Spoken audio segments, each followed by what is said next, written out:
السلام علیکم۔ مستند مفتیان کرام سے دینی مسائل کا حل جاننے کے لیے ان کے پورا سر بیانات سننے کے لیے سبسکرائب کیجیے MTM حمزہ آفیشیل چینل کو اور بیل آئیکن کو دبائیے تاکہ ہمارے نئے آنے والی ویڈیوز کے نوٹیفیکیشنز آپ کو ملتے رہیں۔ لائک اور شیئر کرنا مت بھولیے، دین کے پیغام کو پھیلانے میں ہماری مدد کیجیے۔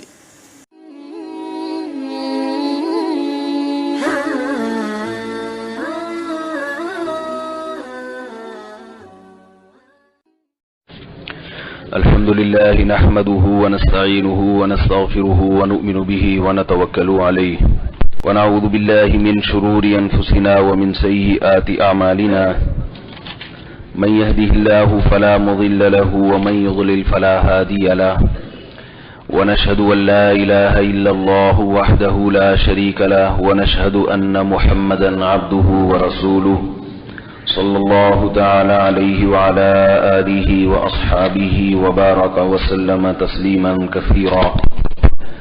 أما بعد، أعوذ بالله من الشيطان الرجيم. بسم الله الرحمن الرحيم. يومئذ يود الذين كفروا وعصوا الرسول لو تسوى بهم الأرض ولا يكتمون الله حديثا. سورہ نساء کی آیت نمبر 40 اور 41 اور 42. فَكَيْفَ إِذَا جِئْنَا مِنْ كُلِّ أُمَّةٍ بِشَهِيدٍ وَجِئْنَا بِكَ عَلَى هَؤُلَاءِ شَهِيدًا.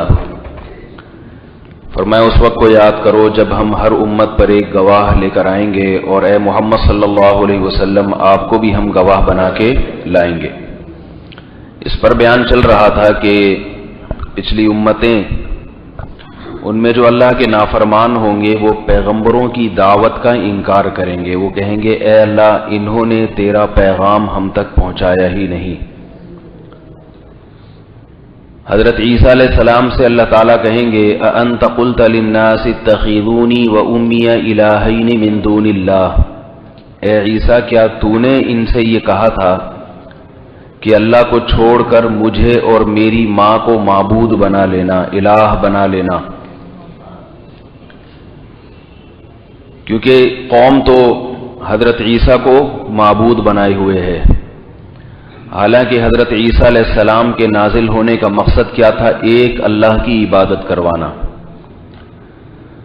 تو عیسائیوں نے ہزاروں بتوں کی عبادت تو چھوڑ دی حضرت عیسیٰ کے کہنے پر. آج بھی عیسائی بت پرست نہیں ہیں اور مزار پرست بھی نہیں ہیں.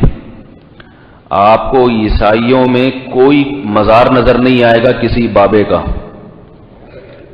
ایک عیسائی نے مجھ سے سوال کیا کہ دیکھو ہم میں تو مزار نہیں ہوتے، مسلمانوں میں اتنے مزار ہیں، تو مسلمان ہم سے بڑے مشرک ہیں.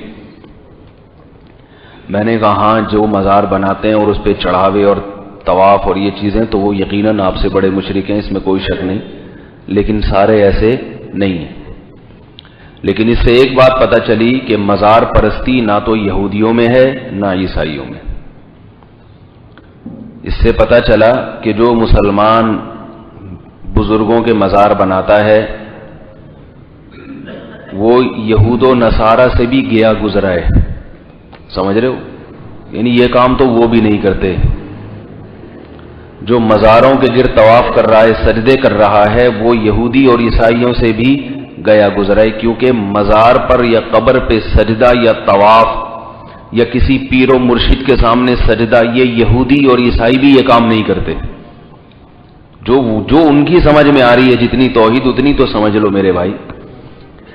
اور ہمارے ہاں کل مجھے کسی نے بتایا، کلپ بھیجا کہ کوئی بہت بڑا اداکار ہے، اس نے اسلام قبول کیا انڈیا میں، اور اسلام قبول کرتے ہی پتہ نہیں کون سے بزرگ ہیں انڈیا کے بڑے مشہور ہیں، ان کے مزار پہ چڑھاوا چڑھانے چلا گیا.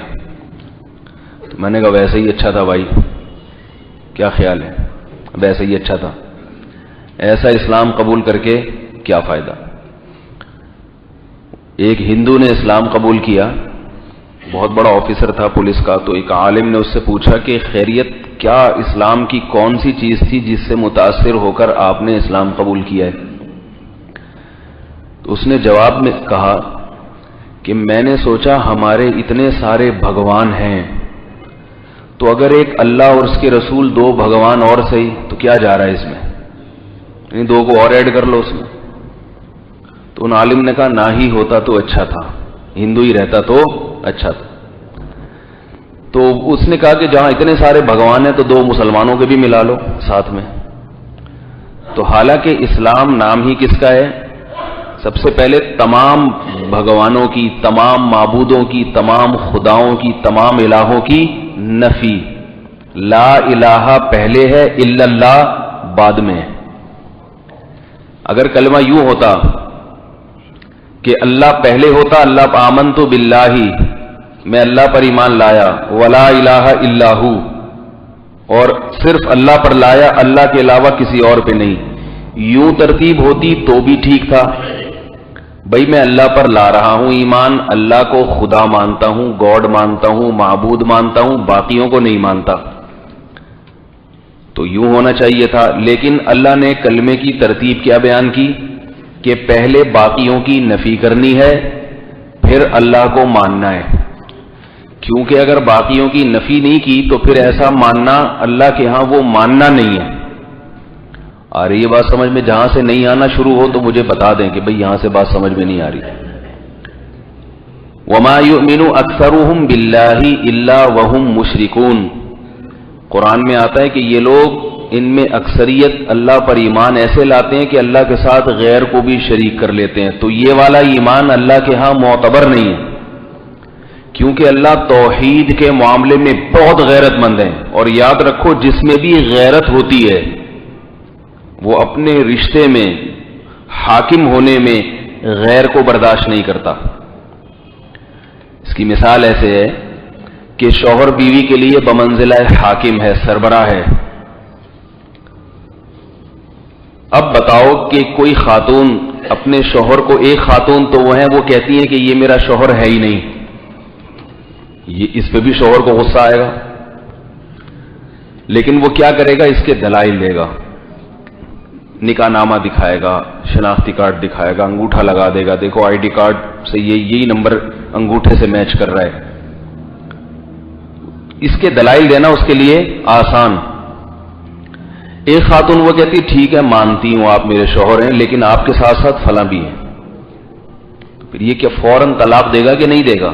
کہے گا پھر فلاں ہی کے پاس چلے جاؤ، میں آج سے تمہارا شوہر نہیں ہوں۔ شرکت، شوہر والی شرکت، حاکم اور سربراہ مملکت میں شرکت برداشت نہیں کرتا، تبھی ہر جگہ پہ امیر اور ذمہ دار ایک ہی ہوتا ہے۔ تبلیغ میں آپ جائیں گے ایک امیر، 2 نہیں ہوتے۔ کمپنی کا مینیجر جس آفس میں مینیجر بنایا وہاں ایک ہی ہوگا، 2 نہیں ہوں گے۔ وزیر اعظم ایک ہوگا، 2 وزیر اعظم نہیں ہوتے۔ صدر ایک ہوتا ہے، 2 نہیں ہوتے۔ اور اختیارات کے ساتھ، صرف نام کا صدر نہیں، آپ نے صدر کو وہ سارے اختیارات دے دیے جو وزیر اعظم کے پاس ہیں، اور وزیر اعظم کو وہ سارے اختیارات دے دیے جو صدر کے پاس ہیں، تو پھر صرف نام کا ہیر پھیر ہو گیا، حقیقت میں کچھ بھی نہیں ہے۔ تو اللہ چاہتے ہیں کہ میرا نام بھی کسی اور کو نہ دو، اور میری جو صفات ہیں ان میں بھی کسی اور کو میرے ساتھ شریک نہ کرو، کیونکہ صفات میں شریک کر لیا، نام نہ دیا تو یہ گھمانے والی بات ہو گئی۔ یاد رکھیں مشرکین مکہ یہ نہیں کہتے تھے کہ اللہ جیسا بھی کوئی اور اللہ موجود ہے، یہ نہیں کہتے تھے۔ ایسا شرک دنیا میں کبھی بھی نہیں ہوا کہ 2 الہ کا دنیا میں کوئی قائل ہو، اس معنی میں کہ اللہ جیسا اللہ کوئی اور بھی ہے۔ ایسا شرک دنیا میں کبھی ہوا ہی نہیں ہے کہ اس کائنات کو 2 شخصیتوں نے مل کے بنایا، نہ نہ نہ، ایسا کبھی کسی نے نہیں کہا۔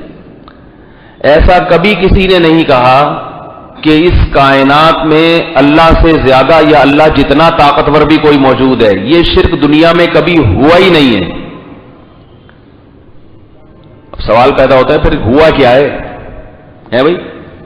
دنیا میں آج تک کوئی بیوقوف ایسا نہیں گزرا جس نے یہ کہا ہو کہ اللہ جیسا طاقتور کوئی دوسرا بھی ہے، آج تک ایسا کوئی بیوقوف نہیں گزرا۔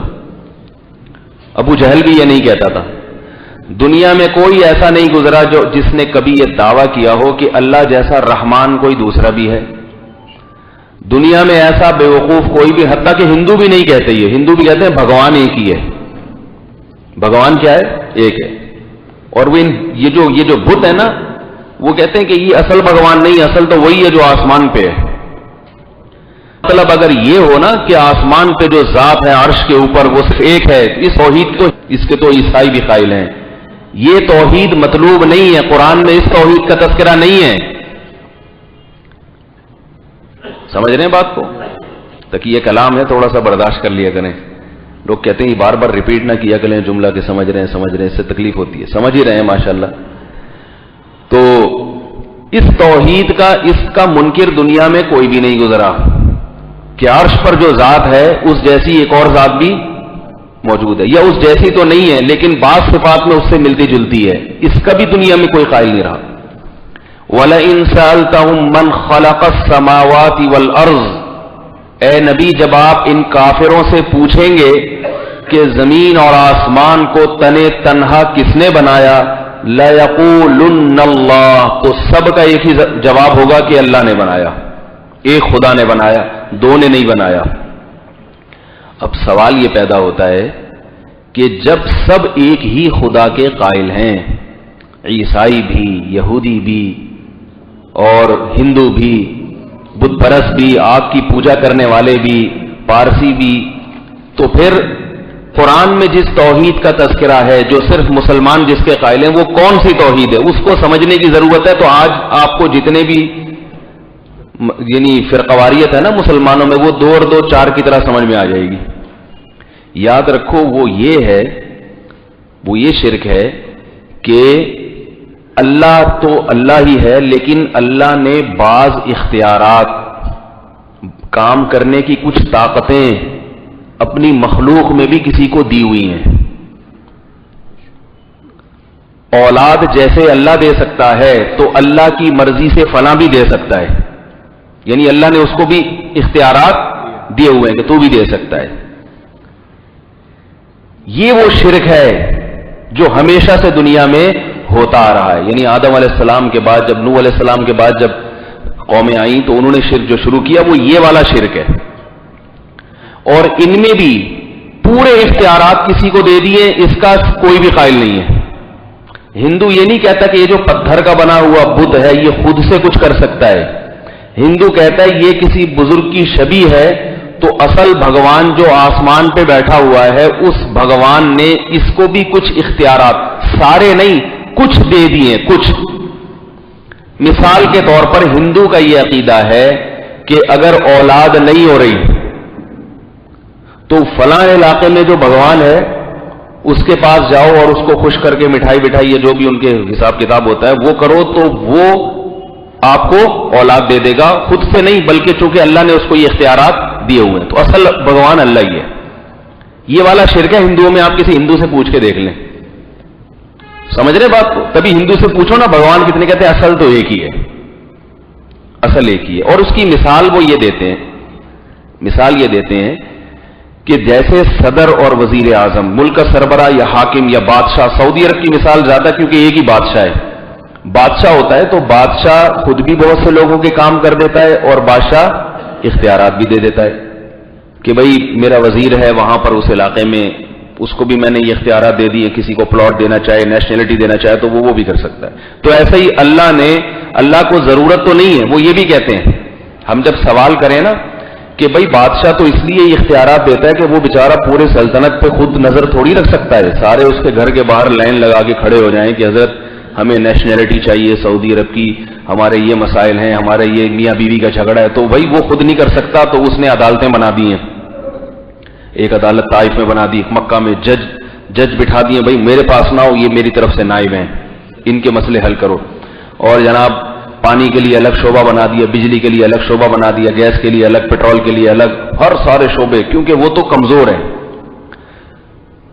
تو آج کا مشرک یہ کہتا ہے کہ ہم پر یہ اشکال نہ کیا جائے کہ اللہ معاذ اللہ کمزور تھا تو اس نے اختیارات دے دیا. نہ نہ نہ، اللہ طاقتور ہے، اللہ طاقتور ہے، اس کو اپنے اختیارات بانٹنے کی ضرورت نہیں ہے. پھر دیے کیوں؟ سوال پیدا ہوتا ہے. دیے اس لیے بعض بندوں سے اللہ خوش اتنا ہوتا ہے کہ انہیں بھی دے دیتا ہے، اپنے پاس بھی رکھتا ہے، انہیں بھی دے دیتا ہے. یہ میں مشرکین کے دلائل کو جو وہ بیچارے خود بھی نہیں سمجھا سکتے. آپ کسی مشرک سے بات کریں وہ ادھر ادھر کی پھینکنا شروع کر دے گا. میں اس کو سمجھاتا ہوں تمہارے مذہب کی اصل میں یہ دلیل ہے، یہ ہے. جیسے مجھ پر کوئی آ کے اعتراضات کرتا ہے نا، میرا کوئی نظریہ ہوتا ہے تو میں اس کو اعتراضات پہلے خود سکھاتا ہوں کہ آپ صحیح اعتراض نہیں کر رہے، اصل اعتراض میری بات پر یہ ہوتا ہے. وہ کہتے ہیں یار یہ تو میرا بھی ذہن نہیں کیا تھا. کہتا ہوں یہ بنے کہ یہ ایک اور اعتراض ہوتا ہے. تو اعتراض تو ڈھنگ سے کرو تاکہ جواب دینے میں مزہ تو آئے. تم تو اعتراض ایسے کر رہے ہو، دو آدمیوں کے سامنے کہو گے آپ کا تو اعتراض ہی درست نہیں ہے. مجھ پہ لوگ آتے ہیں نا، دو تین شادیوں پہ اعتراض کرتے ہیں، یہ اعتراض. میں کہتا ہوں یہ آپ کا اعتراض نہیں، اعتراض اصل میں یہ ہوتا ہے. کہتے ہیں ہاں اس طرف تو میرا دماغ ہی نہیں گیا تھا. پھر میں اس کا جواب دیتا ہوں کہ اس کا جواب یہ ہے. تو مشرکین جو ہے نا، مشرکین تو پاگل ہوتے ہیں، تو بیچاروں کو تو اعتراض بھی کرنا نہیں آتا.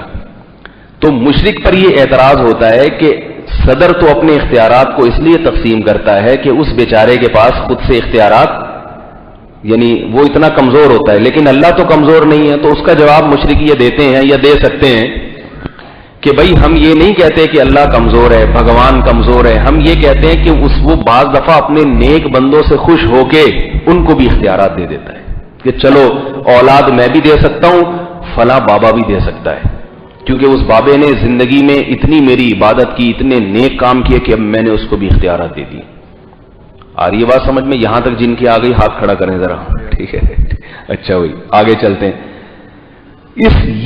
یہ والا شرک ہے جس کی قرآن نفی کے لیے نازل ہوا. ہمیں یہی نہیں پتا کہ قرآن میں کون سی توحید بیان ہو رہی ہے. قرآن الحمد سے لے کے والناس تک کس شرک کی نفی کر رہا ہے. اور لا الہ کا جو پہلا جز ہے کہ اللہ کے سوا کوئی معبود نہیں، اس کا مطلب کیا ہے؟ ہم کسی سے پوچھو اس کا مطلب کیا ہے، بڑے بڑے پڑھے لکھے لوگ ہوں گے اللہ کے سوا کوئی دوسرا خدا نہیں ہے. تو یہ تو اس کے لیے تھوڑی کلمہ نازل ہوا ہے. یہ تو مشرک بھی مانتے تھے کہ اللہ کے سوا کوئی خدا، کوئی گاڈ کوئی ہے ہی نہیں. تو قرآن اس شرک کی نفی کرنے کے لیے نازل ہوا ہے کہ اللہ کہتے ہیں میں نے کسی کو قطعاً کسی بھی قسم کا کوئی اختیار نہیں دیا. آ رہی ہے بات سمجھ میں؟ لہذا جب اختیار نہیں دیا تو اس سے مانگنے کا فائدہ بھی نہیں ہے. جیسے KESC والوں کو اختیار ہے کس چیز کا؟ کبھی کبھار بجلی بحال کرنے کا. آئی بات سمجھنے؟ پہلے تو کاٹنے کا تھا، اب ہے کبھی کبھار بجلی بحال کرنے کا اختیار. حکومت نے کس کو دیا ہے؟ KESC والوں. حکومت کے پاس خود بھی آپ وزیر اعظم سے جائیں وہ بھی کروا دے گا کام، لیکن وہاں جانے کے بجائے آپ پڑوس میں چلے جائیں، کسی بھی KESC کے دفتر چلے جائیں، وہ بجلی تھوڑی دیر کے لیے کھول دے گا. آئی بات سمجھ میں؟ تو جس کے پاس اختیارات ہوتے ہیں انسان اس سے امیدیں لے کے جاتا ہے. امیدیں لے کے جاتا ہے انسان اس کے پاس کہ بھئی آپ میرا یہ کام کر دیں. تو اللہ کہہ رہے ہیں کہ کسی سے قطعاً کسی بھی قسم کی کوئی بھی امید لگانے کی ضرورت نہیں ہے، کیونکہ میں نے اپنے اختیارات کسی کو دیا ہی نہیں. لہذا کسی سے ہیلپ لینے کی، مدد مانگنے کی، یا رسول اللہ مدد، یا اللہ مدد، یا بھگوان یہ پتھر، ضرورت ہی نہیں ہے. اب اس پر کچھ سوالات ہوتے ہیں. 2 سوالات ہوتے ہیں جو مشرکین کی طرف سے کیے جاتے ہیں، اور اسی پر ان کے پورے مناظرے گھوم رہے ہوتے ہیں واٹس ایپ پہ، فیس بک پہ. ہر تھوڑے دن بعد کوئی نہ کوئی آ جائے گا، وہ پھر ایک نئی بات شروع کر دے گا. 2 سوالات یہ ہوتے ہیں کہ اچھا اگر اللہ نے کسی کو کچھ کرنے کا اختیار ہی نہیں دیا ہے تو آپ پولیس سے پھر مدد کیوں مانگتے ہو؟ بات بات پہ 15 پہ کیوں فون کرتے ہو؟ مدد کے لیے پولیس کو بلائیے. بیمار ہو جاتے ہو تو ڈاکٹر سے مدد لیتے ہو، ہے بھائی؟ تو جو پولیس سے مدد مانگ رہا ہے، جب پولیس مدد کر سکتی ہے تو نبی کا درجہ تو پولیس سے بھی بڑا ہے. نبی کو مانگنے میں شرک کیسے ہو گیا؟ پولیس سے مانگنا شرک نہیں ہے. تو یاد رکھو یہاں اختیارات کا مطلب کیا ہے. اللہ نے جو اختیارات دیے ہیں، ایک ہوتا ہے جس کی کوئی سائنٹیفک لاجک ہو، وہ اختیارات تو اللہ نے دیے ہوئے ہیں، وہ بھی نہ ہو تو پھر تو بت بن کے بیٹھا رہے، کوئی کچھ کر ہی نہ سکے. جن کے ظاہری اسباب ہوتے ہیں، جس کے لیے اللہ نے دنیا میں سبب کو پیدا کیا، وسیلہ اور ذریعہ کو پیدا کیا. میں اگر پولیس سے مدد مانگتا ہوں تو کیوں؟ یہ مجھے پتا ہے کہ اس زمانے میں جو ذرائع اور وسائل ہیں، جو سائنسی اور طبی ذرائع ہیں، وہ پولیس استعمال کر کے میری مدد کر سکتی ہے. کیوں؟ نمبر 1 لڑنے کے لیے طاقت ہونی چاہیے، اسلحہ ہونا چاہیے، وہ پولیس کے پاس ہے، میرے پاس نہیں ہے. نمبر 2 قانون سے نمٹنے کی طاقت پولیس کے پاس ہے، میرے پاس نہیں ہے. موبائل پولیس کے پاس ہے، میرے پاس نہیں ہے. حکومت نے اتھارٹی کس کو دی ہے؟ پولیس کو دی ہے، مجھے نہیں دی ہے.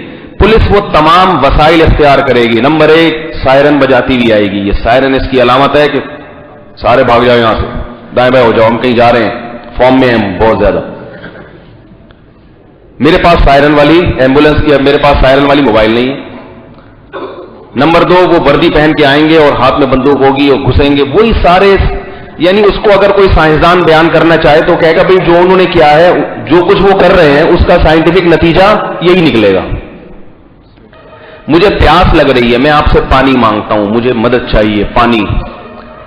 تو آپ سے میں اس لیے مدد مانگ رہا ہوں کہ پانی کے اگر اسباب ہوں, یعنی پانی بھی موجود ہے, ٹینکی بھی موجود ہے, اس کے نیچے نلکے بھی لگے ہوئے ہیں, تو مجھے پتا ہے یہ آدمی سب سے پہلے اٹھے گا, اور آپ جب خوراک کھاتے ہیں تو وہ جلتی ہے, اس سے انرجی پیدا ہوتی ہے, تو اٹھنے کی طاقت پیدا ہوتی ہے. سارے ڈاکٹروں کا اس پر اتفاق ہے, کوئی ایسے نہیں کہ خلائی کوئی کام ہو رہا ہے.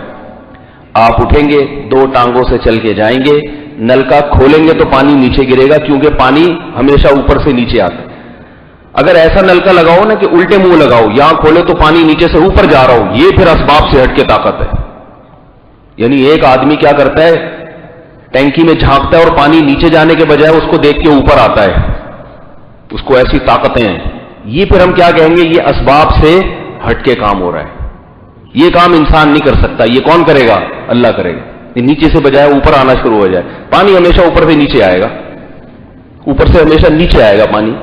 تو یہ سارے تبھی, یعنی ہم آپ سے وہی کام لیں گے یا آپ مجھ سے وہی کام لوگے جس کا آپ کو پتا ہے کہ یہ اس کے لیے کوئی بزرگ ہونا ضروری نہیں ہے. تبھی شرک کبھی نارمل آدمی کے ساتھ نہیں ہوتا, ہمیشہ جو بزرگ ہوتے ہیں یا کوئی جن کے بارے میں وہم ہوتا ہے کہ یہ بہت ہی پہنچے ہوئے لوگ ہیں, ان کے ذات کے ساتھ شرک ہوتا ہے, ان کو لوگ اللہ کے ساتھ شریک کرتے ہیں. تو اسباب کے تحت جو مانگنا ہے وہ مانگنا نہیں ہے جو اہدنا الصراط المستقیم میں ہم نے اللہ سے مانگا ہے, یا ایاک نعبد و ایاک نستعین میں ہم کہہ رہے ہیں کہ اللہ ہم تیری ہی عبادت کریں گے, تجھ ہی سے مدد مانگیں گے. یہ وہ والا مدد مانگنا نہیں ہے, یہ مدد تو ہم پولیس سے بھی مانگتے ہیں. یہ وہ مدد ہے کہ جہاں اسباب کام کرنا چھوڑ دیں, وہاں جب مدد مانگی جاتی ہے تو وہ کس سے, اللہ سے. کیونکہ اللہ کو کسی چیز کو بنانے میں کسی سبب کا محتاج نہیں ہے, توانائی پیدا کرنے میں سبب کا محتاج نہیں ہے, اور ناممکن کو ممکن بنا دیتا ہے وہ. اس کی میں آپ کو مثال دوں. دیکھو, جب بھی کوئی چیز دنیا میں وجود میں آتی ہے اس کی کوئی سائنٹیفک لاجک ہوتی ہے نا, سائنسدان کہتے ہیں بھائی یہ ہے لہذا اس وجہ سے یہ ہو گیا. لیکن کچھ کام دنیا میں ایسے ہوئے ہیں جن کی کوئی لاجک نہیں ہے. مثلا یہ کائنات کیسے وجود میں آ گئی؟ سوال پیدا ہوتا اگر کچھ پہلے سے تھا تو وہ کس نے بنایا؟ ہم اس کائنات کو دیکھتے ہیں کہ اس کائنات کی ایک صفت تبدیل نہیں ہوتی جب تک کہ تبدیل کرنے والا کوئی نہ ہو. تو جب اس کے اوصاف تبدیل نہیں ہوتے تو اس کی ذات کیسے وجود میں آ سکتی ہے؟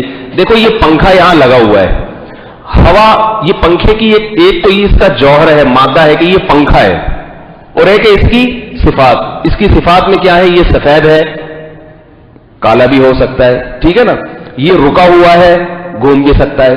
تو آپ مجھے بتاؤ جب تک ہوا نہیں چلے گی یا پیچھے سے بجلی نہیں آئے گی یہ ہزاروں سال تک سکون کی حالت میں رہے گا کہ نہیں رہے گا؟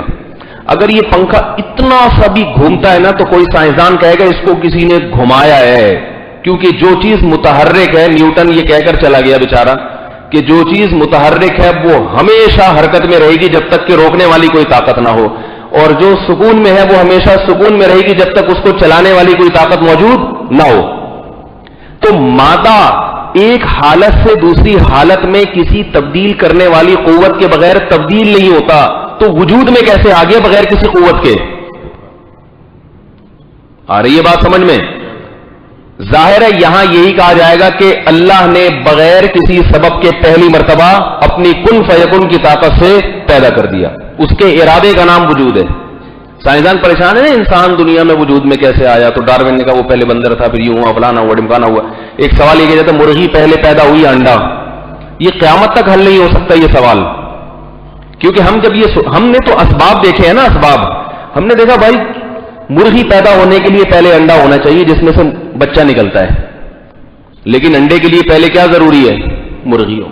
سائنس نے اتنی ترقی کر لی مگر آج بھی انڈا پیدا کرنے کے لیے فارمی مرغی ہی ہے, اور فارمی مرغی کو بھی نکالتے کہاں سے ہیں؟ انڈے سے.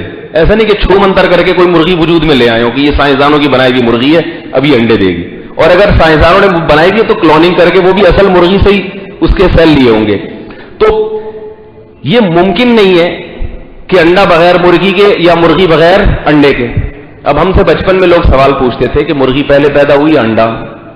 قیامت آ جائے گی اس سوال کا جواب آپ کے پاس نہیں ہوگا، کیونکہ جب بھی جواب دیں گے اس جواب پر ایک اعتراض ہوگا. تو اس کا اصل جواب کیا ہے؟ اللہ نے اپنی کن فیکن کی طاقت سے یا تو مرغی کو پہلے پیدا کر دیا یا انڈے کو. لگتا ایسا ہے کہ مرغی اور مرغا پہلے پیدا ہوئے، انڈا بعد میں. پوچھو کیوں بھائی؟ جیسے آدم علیہ السلام پورے انسان اور ان کی زوجہ انہی کے جسم سے اللہ نے بنا کے پھر آگے نسل اس سے بڑھائی ہے. تو اس سے معلوم ہوتا ہے کہ اللہ کی عادت یہ ہے کہ اللہ پورا جانور کا جوڑا پیدا کرتے ہیں، پھر آگے اس کے انڈے بچے ہوتے رہتے ہیں سب. تو مرغی کو اللہ نے مرغے سے نکالا اور پھر ان دونوں کی شادی ہوئی، پھر ان سے انڈے اور آج تک اب ہم یہی بحث میں پڑے ہیں پتہ نہیں مرغی پہلے آئی تھی یا انڈا. تو اللہ کی کن فیکن کی طاقت ایسی ہے کہ وہ کچھ کرنے میں کسی سبب کا محتاج نہیں ہے. اب جب سبب کا محتاج نہیں ہے تو پھر اس سے کچھ بھی مانگ لو. جو کام آپ سمجھتے ہو ہی نہیں سکتا وہ مانگ لو، اگر وہ چاہے گا تو کر دے گا. ایسا اختیار کہ جو کچھ کرنے میں کسی سائنٹیفک لاجک کا محتاج نہ ہو، یہ اختیار صرف کس کے پاس ہے؟ اللہ کے پاس ہے. اللہ نے کسی کو بھی نہیں دیا، کیونکہ اللہ چاہتا ہی نہیں ہے کہ کوئی کسی کے پاس جائے مانگنے کے لیے. اس شرک کی نفی کے لیے قرآن نازل ہوا ہے. الحمد سے لے کے والناس تک اس شرک کی نفی ہو رہی ہے. وَإِذَا غَشِيَهُم مَّوْجٌ كَالظُّلَلِ دَعَوُا اللَّهَ مُخْلِصِينَ لَهُ الدِّينَ. اللہ فرماتے ہیں جب سمندر کی موجیں ان کو کشتی میں گھیر لیتی ہیں اس وقت یہ اللہ کو پکارتے ہیں. کیوں؟ وجہ اس کی ہے کہ جب آپ نے سمندر میں سفر کیا اور طوفان آنے لگا تو شروع میں تو اسباب آپ کا ساتھ دیتے ہیں. وہ کیسے ساتھ دیں گے؟ آپ موبائل پر رابطہ کر سکتے ہو پولیس اسٹیشن حکومت سے، صحیح ہے نا؟ مختلف ذریعوں سے رابطہ کر سکتے ہیں آپ کہ بھئی آ جائیں ہماری مدد کے لیے. وہ کیا کریں گے؟ ہیلی کاپٹر بھیجیں گے، کشتیاں بھیجیں گے. یہ سارے اسباب ہیں جو وقت کے اسباب جسے کہتے ہیں نا، وقت کے جو اس وقت میں رائج اسباب ہوتے ہیں. حکومت ان رائج اسباب کو اختیار کرے گی. لیکن طوفان ایسا تھا کہ آپ کے موبائل سگنل بند ہو گئی، آپ سمندر میں ایسی جگہ پر ہیں رابطہ ختم، اور کشتی اگر چل کے بھی آتی ہے تو اتنی دور سے پہنچ نہیں سکتی. جب رابطہ ہی ممکن نہیں ہے آپ کا تو پھر مدد کہاں سے؟ آپ اپنی بات پہنچا نہیں سکتے ان تک. اب یہاں کیا ہے کہ سمندری طوفان نے تو آپ کو تباہ کرنا ہی ہے. اب آپ اگر کسی کو بزرگ کو کسی بت کو پکاریں گے تو یہ پکار شرک کہلائے گی، کیونکہ یہاں مدد کون کر سکتا ہے؟ اللہ. وہ سمندر کو حکم دے دے کن فیکن، ہو جا، ٹھہر جا، جیسے اللہ نے حکم دیا نا دریائے نیل، دریائے بحر قلزم کو جہاں سے فرعون نے گزرنا تھا، حکم دیا 2 حصوں میں تقسیم کر دیا اس کو. وہ اللہ جو چاہے کر لے. جب اللہ مٹی سے آدم علیہ السلام کو بنا سکتا ہے حالانکہ اس کی کوئی لاجک نہیں ہے تو اللہ باقی کام کیوں نہیں کر سکتا؟ تو یہ اللہ کی جو طاقت ہے یہ لامحدود ہے، غیر محدود ہے. اللہ کچھ کرنے میں اسباب صغرے کبرے ملانے کا محتاج نہیں ہے کہ یہ ہوگا تو پھر یوں ہوگا لہذا مجھے پہلے یہ کرنا پڑے گا. نہ وہ جو چاہے کر لیتا ہے. حضرت مریم کو پیدا کیا اس نے، حضرت عیسیٰ کو پیدا کیا بغیر باپ کے. سارے سائنسدان حیران ہیں یہ کیسے ممکن ہے بھائی، ہو ہی نہیں سکتا، ناممکن. اللہ نے ان کے یہ بتانے کے لیے کہ یہ بغیر باپ کے پیدا ہوئے ایک اور ناممکن کام کرا دیا کہ ماں کی گود میں بلوایا کہ بتا دو میں بغیر باپ کے پیدا ہوا ہوں. اب اس زمانے کے سائنسدانوں سے ایک مسئلہ حل نہیں ہو رہا تھا. اس زمانے کے حضرت عیسیٰ علیہ السلام جب پیدا ہوئے حضرت مریم کے بطن سے، تو جب حضرت مریم کنواری وہ حضرت عیسیٰ کو گود میں اٹھا کے بنی اسرائیل کے پاس لائی ہیں. یہ وہ دور تھا جب سائنس، جو طبی سائنس ہے، یعنی یہ جو حکیم جالینوس اور یہ بڑے بڑے حکم یہ سب اسی دور کے ہیں. اس وقت کے جتنے سائنسدان تھے نا وہ سارے حیران تھے، کیونکہ وہ چند باتیں جانتے تھے کہ بھئی ایسی کوئی دوا نہیں ہے کہ مردے کو زندہ کر دے، ایسی کوئی دوا نہیں ہے جو کوڑ کے مریض کو ٹھیک کر دے، ایسا کوئی ممکن نہیں ہے کہ بغیر مرد کے، کیونکہ مرد اور عورت کے جرثوموں کا ملاپ ہوگا تو بچہ پیدا ہوگا، یہ ممکن نہیں ہے کہ بغیر باپ کے پیدا ہو جائے. تو اس زمانے کے سارے سائنسدان ٹائپ کے لوگ جمع ہو کر کہنے لگے یا اخت ہارون ما کان ابوک امرأ سوء وما کانت امک بغیہ، اے ہارون کی بہن تیرا باپ بھی زانی نہیں تھا، تیری ماں بھی زانیہ نہیں تھی، اور ہارون کتنے نیک تھے جو تیرے بھائی تھے، تیرا سارا خاندان اتنا نیک اور تو نے معاذ اللہ زنا کر لیا، تو بدکاری کر کے آ گئی. اب حضرت مریم کیا سمجھاتی ان کو؟ تو اللہ نے کیا کہا؟ ان کو یہ بتانے کے لیے کہ میں کچھ کرنے میں سبب کا محتاج نہیں ہوں، اللہ نے بغیر باپ کے بھی پیدا کیا اور ایک اور قدرت کا نمونہ دکھا دیا، کیونکہ ان کو یقین نہیں آ رہا نا. اگر حضرت مریم کہتی بھائی اللہ کی قدرت ہے، اللہ کچھ کرنے میں محتاج نہیں، لوگ کہتے یہ کیا ہو رہا ہے، کیوں نہیں؟ تو اللہ نے ایک اور کام کرا دیا. وہ کیا؟ حضرت عیسیٰ علیہ السلام ماں کی گود میں تقریر شروع کر دی پوری. انہوں نے ایسی زبردست نمبر والی بیان شروع کر دیا. بیان ایسا زبردست حضرت عیسیٰ نے بیان کیا، انی عبد اللہ، میں اللہ کا بندہ ہوں. حضرت عیسیٰ کی زبان سے جو پہلا لفظ نکلا ہے وہ کیا؟ میں اللہ کا بندہ ہوں. رسول بعد میں، بندہ اور غلام پہلے، تاکہ مجھے معبود نہ بنا لینا. انی عبد اللہ آتانی الکتاب، مجھے صرف پیغمبر نہیں ہوں، ایسا پیغمبر جسے آسمانی کتاب ملے گی. تو جو ولد الزنا ہوتا ہے، ناجائز بچہ ہوتا ہے، وہ بولتا نہیں ہے، اس کے ہاتھ پہ یہ کرامتیں نہیں ہوتی. نمبر 2، ایسی کرامت کہ وہ یہ بھی پیش گوئی کرے کہ مجھے آسمانی کتاب ملے گی. تو اللہ تعالیٰ کبھی کسی ناجائز بچے کو پیغمبر نہیں بنا سکتے، اور ایسا برگزیدہ پیغمبر کہ اس کو آسمانی کتاب بھی دے دیں، اور وہ بچہ ماں کی گود میں کہہ رہا ہے کہ مجھے آسمانی کتاب بھی ملے گی، انجیل. وجعلنی نبیا، میں پیغمبر ہوں، پیغمبر، اللہ نے مجھے پیغمبر بنا دیا ہے. وأوصانی بالزکات بالصلاۃ والزکات، اور مجھے اس نے وصیت کی ہے نماز پڑھوں اور زکات ادا کروں. کیا مطلب؟ یہ اچھے اچھے کام کروں گا میں. جو ناجائز ہوتا ہے اس کو اسی وقت سے یہ تعلیم تھوڑی کرتا ہے، وہ اس کی تو تربیت نہیں ہوتی بیچارے کی، باپ نہیں ہوتا اس کا، وہ تو خود نماز پڑھنے بڑی بات ہے. وہ دنیا کا معلم کہاں سے بنے گا، جبکہ میں دنیا کے لیے معلم بن کے آیا ہوں. یہ ساری اسباب سے ہٹ کے باتیں ہو رہی ہیں کہ نہیں ہو رہی؟ وجعلنی مبارکا اینما کنت، جہاں دنیا میں جاؤں گا برکتیں میرے ساتھ ساتھ چلیں گی. ناجائز بچے کی برکتیں تھوڑی ہوتی ہیں. میں ایسا مبارک ہوں زمین پہ جہاں جاؤں گا. تبھی حضرت نبی صلی اللہ علیہ وسلم نے فرمایا حضرت عیسیٰ ابن مریم جب نازل ہوں گے اس امت میں تو اتنی برکتیں نازل ہوں گی، اتنی برکتیں کہ اتنا بڑا انار پیدا ہوگا اس زمانے میں کہ انار کے چھلکے کو لوگ سائبان کے طور پر استعمال کریں گے، اور ایک انگور کو نچوڑ کے کئی لوگ سیراب ہو جائیں گے. انگور کا دانہ اتنا بڑا پیدا ہوگا. تو یہ بتا رہے ہیں کہ اگر میں ناجائز ہوتا تو ناجائز کی اتنی برکتیں تھوڑی ہوتی ہیں. وَأَوْصَانِي بِالصَّلَاةِ وَالزَّكَاةِ مَا دُمْتُ حَيًّا، جب تک زندہ رہوں گا نماز اور زکات کی تلقین کرتا رہوں گا، اور جب تک رہوں گا. السلام علیہ یوم ولدت، جب پیدا ہوا ہوں اس وقت بھی اللہ کی طرف سے مجھ پر سلامتی. وَيَوْمَ أَمُوتُ، جس دن میری موت ہوگی اس وقت بھی. وَيَوْمَ أُبْعَثُ حَيًّا، جس دن قیامت کے دن زندہ کر کے اٹھایا جاؤں گا اس وقت بھی سلامتی. اور برم بوالدتی، میرے رب نے مجھے اپنی ماں کے ساتھ حسن سلوک کرنے والا بنایا. جس بچے کا باپ نہیں ہوتا وہ بچہ ماں کے ساتھ حسن سلوک عام طور پہ نہیں کرتا، کیونکہ اسے ماں کے ساتھ حسن سلوک سکھانے والا کوئی نہیں ہوتا. یہاں ایک علمی نقطے کی بات یاد رکھیں، مائیں اپنے بچوں کو باپ کے خلاف ورغلاتی ہیں کہ تمہارے ابا ایسے ہیں، تمہارے ابا ایسے.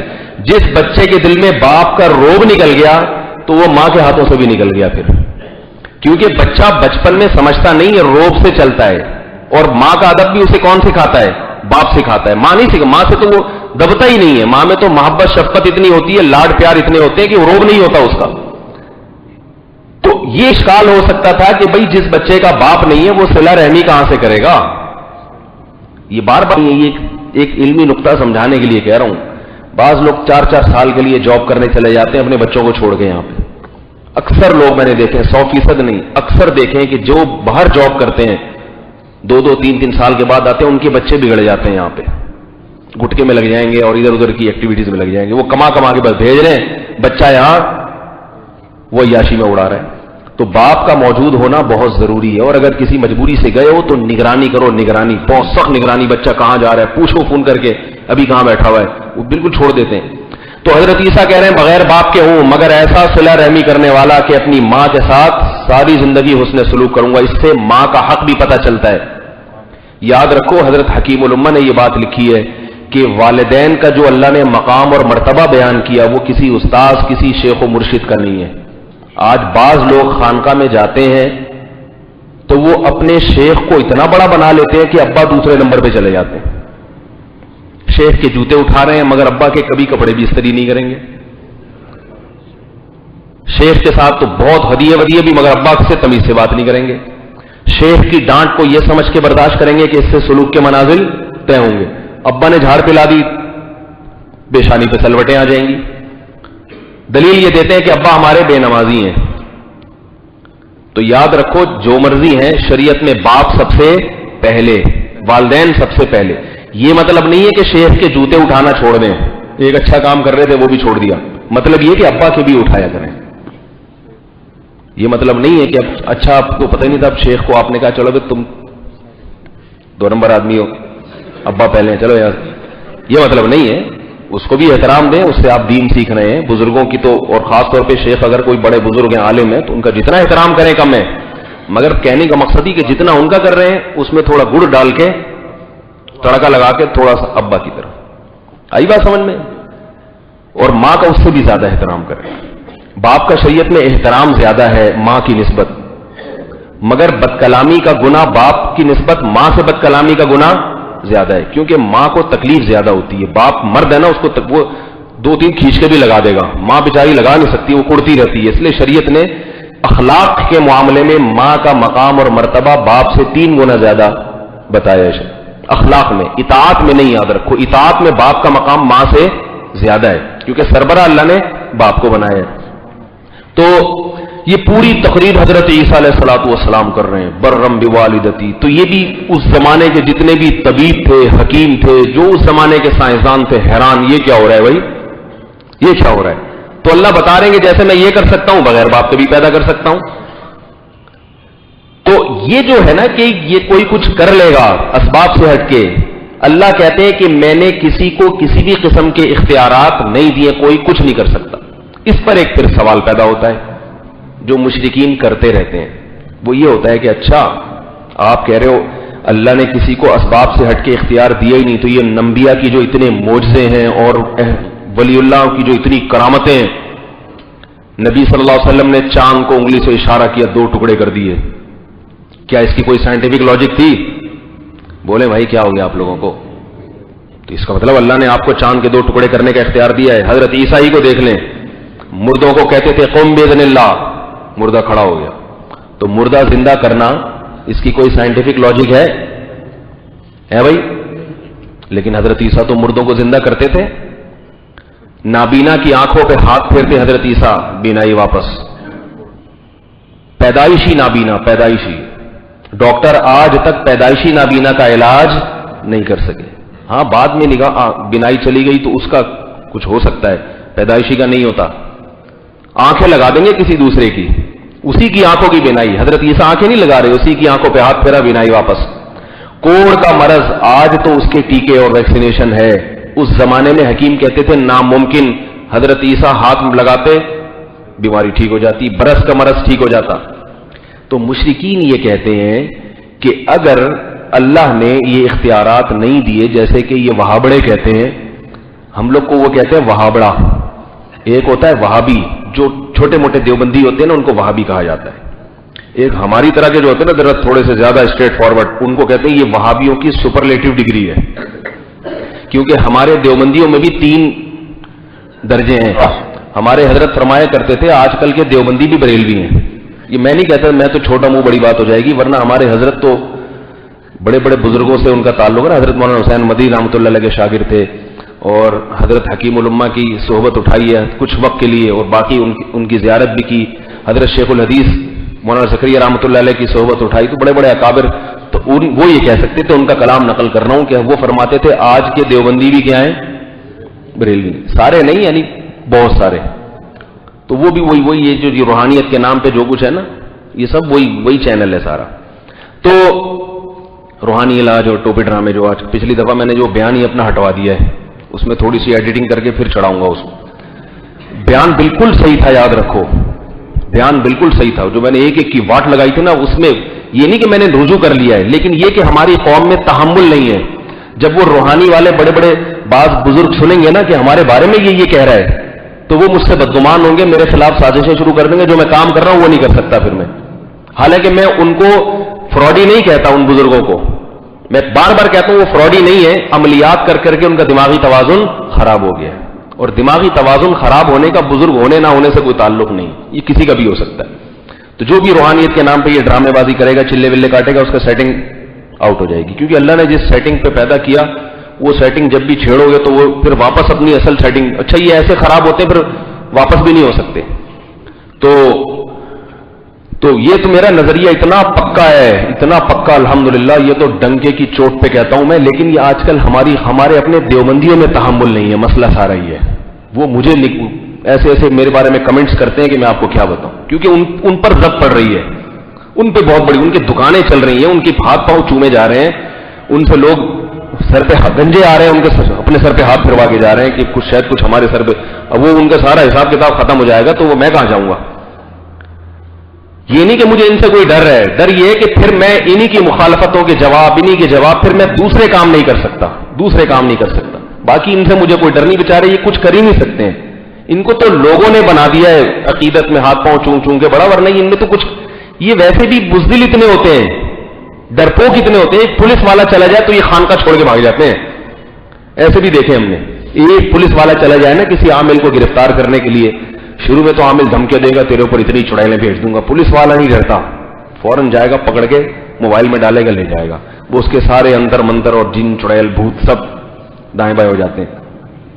تو انہوں نے جنات کو قابو میں نہیں کیا ہوتا, جنات نے ان کو قابو کیا ہوتا ہے. یاد رکھو, یہ ذہن میں رکھو, جن کو قابو نہیں کیا جا سکتا, جنات ان پر مسلط ہوتے ہیں. یہ قرآن سے ثابت ہے. اگر ابھی کیا تو میرا پورا موضوع تبدیل ہو جائے گا.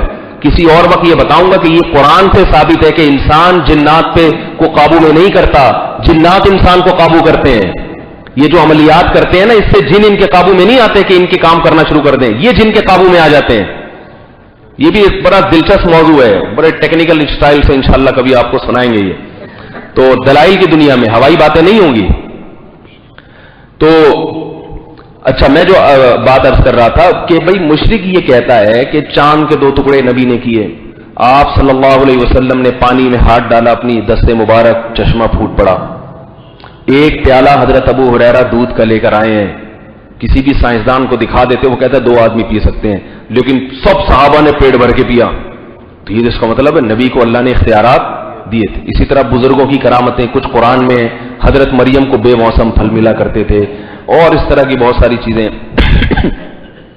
تو یاد رکھو, معجزہ یا کرامت, اس میں نبی کے ارادے کا یا اختیار کا کوئی دخل نہیں ہوتا. یہ جو ہم کہتے ہیں نا نبی صلی اللہ علیہ وسلم نے انگلی سے چاند کے 2 ٹکڑے کیے ہیں, یہ نبی نے نہیں کیے. یہ کس نے کیے ہیں؟ اللہ نے کیے ہیں, نبی نے نہیں کیے. نہ نبی کو اختیار ہے. سوال پیدا ہوتا ہے جب نبی نے نہیں کیے تو پھر ہم یہ کیوں کہتے ہیں نبی نے کیے؟ خود سوالات کر رہا ہوں نا آپ کو سمجھانے کے لیے. ایک طرف کہتے ہیں نبی نے نہیں کیے, مگر ہم خود کہتے ہیں بیان میں کہ نبی نے چاند کے 2 ٹکڑے کیے, حضرت عیسیٰ مردوں کو زندہ کر دیتے تھے. بتا دیں اگر سمجھ میں آ رہا ہے, آگے چلتے ہیں. پھر سوال سمجھ میں آئے گا تو جواب سمجھ میں آئے گا. بھائی سوال یہ پیدا ہوتا ہے جب یہ اللہ نے کیے, نبی نے نہیں کیے یہ کام, تو پھر یہ کیوں کہا جاتا ہے حضرت عیسیٰ مردوں کو زندہ کرتے تھے؟ اور قرآن میں بھی ہے, یہ قرآن میں بھی ہے. تو اس کا جواب سنیں, یہ مجازن کہا جاتا ہے. مجازن, مجاز اسے کہتے ہیں کہ ایک چیز حقیقت میں نہیں ہے, مگر چونکہ صورتاً دیکھنے میں ایسا لگ رہا ہے تو آپ شارٹ کلام کرنے کے لیے اس کی طرف نسبت کر دیتے ہو. اس کی مثال آپ کو دیتا ہوں. دیکھو کلام جو ہے نا اس میں بہت ساری چیزیں محذوف ہوتی ہیں. دیکھیں ہم جب کھانا کھاتے ہیں بارات میں یا ولیمے میں, میں تو بارات میں نہیں کھاتا الحمدللہ, ولیمے میں کھانا کھایا. اب کوئی آپ سے پوچھتا ہے بھائی کتنی پلیٹیں کھائیں آپ نے, کہتے ہیں نا, آپ کہتے ہیں میں 3 پلیٹیں کھا گیا. کہتے ہیں یار بڑی ہمت ہے یار, تم پلیٹیں کھا جاتے ہو, ہے بھائی بڑی ہمت ہے. تو آپ کیا کہیں گے؟ بھائی مقصد پلیٹ کھانے کی نسبت جو پلیٹ کی طرف کر رہا ہوں یہ مجازن, اصل میں پلیٹ میں جو چیز تھی نا وہ کھائیے. لیکن شارٹ, کیونکہ سامنے والا عقل مند ہے, اسے پتا ہے کہ پلیٹیں نہیں کھائی جاتی, لہذا اس کو یہ بتانے کی ضرورت ہی نہیں ہے کہ پلیٹ میں موجود کھانا کھایا. عقل مند کے لیے اشارہ کافی ہوتا ہے. تو قرآن نے بھی عقل مند سمجھ کے ہمیں کہ یہ توحید پر اتنے پکے ہو گئے ہیں کہ اب ان کو اگر میں یہ کہہ دوں کہ عیسیٰ مردوں کو زندہ کرتے تھے تو مطلب سمجھ جائیں گے کہ عیسیٰ نہیں کرتے تھے, میں کرتا تھا, لیکن ہاتھ چونکہ عیسیٰ کا ہوتا تھا اس لیے ان کی طرف نسبت کر رہا ہوں. کیونکہ اللہ کو بھی پتا ہے کہ مسلمان قوم سے میرا خطاب ہے. یہ توحید کے معاملے میں اتنے مزید تو کلمہ پڑھ کے اسی کا تو اقرار کیا تھا, تبھی تو مسلمان ہوئے تھے کہ اللہ سے کے علاوہ کسی سے کچھ نہیں ہوتا, اللہ سے ہی ہوتا ہے. اب اگر ان کو میں کہوں گا کہ نبی نے چاند کے 2 ٹکڑے کیے تو یہ سمجھ جائیں گے کہ یہ مجازن نسبت کی جا رہی ہے, نبی کا ہاتھ استعمال ہوئے, کیے کس نے؟ اللہ نے کیے. ایک اور مثال کہ عقل مند کے لیے اشارہ کافی ہوتا ہے اور عقل مند سے پورا کلام کرنے کی ضرورت نہیں ہوتی. آپ کہیں لیٹ ہو گئے, کسی نے پوچھا فون کر کے کہاں پھنس گئے, آپ کہتے ہو بھائی گاڑی پنچر ہو گئی ہے. کہتے ہیں کہ نہیں کہتے؟ کرے یار گاڑی ٹائر پنچر ہوتا ہے, گاڑی تو کبھی پنچر نہیں ہوتی. تو آپ کہیں گے بھائی گاڑی پنچر کا مطلب گاڑی کا ٹائر پنچر, نسبت ٹائر کی طرف کرنی تھی, مجازن کہاں کر دی؟ گاڑی کی طرف. ایک اور مثال قرآن مجید میں آتا ہے وَلِأُحِلَّ لَكُمْ بَعْضَ الَّذِي حُرِّمَ عَلَيْكُمْ. حضرت عیسیٰ علیہ السلام نے بنی اسرائیل سے کہا کہ میں اس لیے دنیا میں آیا ہوں کہ بعض چیزیں جو تم پر حرام کی گئی تھی میں ان کو حلال کرنے کے لیے آیا ہوں, میں ان کو حلال کرنے کے لیے. حالانکہ قرآن میں ہی آپ دیکھیں لما تحرم ما احل اللہ, اے نبی اس چیز کو کیوں حرام کرتے ہو جو اللہ نے حلال کر دی. نہیں آئی بات سمجھ میں؟ حضرت عیسیٰ تو کہہ رہے ہیں کہ میں جو چیزیں اللہ نے حرام کی تھی نا تم پہ وہ حلال کرنے آیا ہوں. کچھ چیزیں ایسی ہیں جو اللہ نے تم پہ حرام کی تھی, میں ان کو کیا کرنے آیا ہوں؟ حلال کرنے. تو حضرت عیسیٰ کا مقام بڑا ہے ہمارے نبی کا, اور ہمارے نبی کو اللہ تنبیہ کر رہے ہیں کہ جو چیز اللہ نے حرام کی ہے, حلال کی ہے, آپ اس کو حرام کیوں کر رہے ہو؟ آپ کو کس نے اختیار دیا؟ نبی نے قسم کھائی تھی شہد نہیں پیوں گا میں کبھی, تو اللہ نے کہا شہد تو اللہ نے حلال کیا ہے, آپ کیوں حرام کر رہے ہیں اس کو اپنے اوپر؟ پتہ یہ چلا کہ حلال کرنا یا حرام کرنا یہ اختیار صرف کس کو ہے؟ اللہ کو, یہ نبی کو اختیار نہیں ہے. تبھی نبی نے شہد کو عملاً اپنے اوپر حرام کیا, اللہ نے تنبیہ کی بھائی کیوں کر رہے ہیں, جب اللہ نے حلال کیا تو آپ اس کو حرام نہیں کر سکتے. اور ادھر حضرت عیسیٰ کیا کہہ رہے ہیں, میں اللہ نے بعض چیزوں کو حرام کیا تو ان کو حلال کرنے آیا ہوں. سوال پیدا ہوتا ہے نبی پر, تو اللہ کے نبی نے بھی اللہ سے یہ نہیں پوچھا کہ اللہ حضرت عیسیٰ نے تو حلال کو حرام کر دیا, ان کو تو ڈانٹ نہیں پڑ رہی, حرام کو حلال کر دیا اور میں جناب کر رہا ہوں تو مجھے, حالانکہ میں تو تیرا زیادہ لاڈ لاؤں. نبی نے اس لیے سوال نہیں پوچھا کہ نبی بھی اس بات کا مطلب سمجھتے تھے کہ وہاں حلال کا مطلب کیا ہے اور یہاں حلال کا مطلب کیا ہے. وہ کیا ہے؟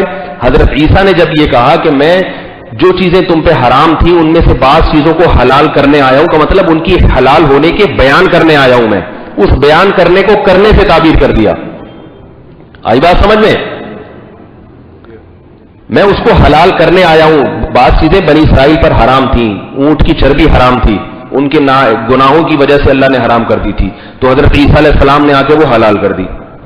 تو حلال کی نہیں ہے, اللہ نے جو حلال کیا اس کو حضرت عیسیٰ نے بیان کیا. اس کی مثال ایسے ہے جیسے ہم بھی کہتے ہیں بھائی نبی صلی اللہ علیہ وسلم نے داڑھی رکھنے کو فرض قرار دیا ہے, حالانکہ فرض قرار دینا کس کا کام ہے؟ اللہ کو, اللہ کا کام ہے.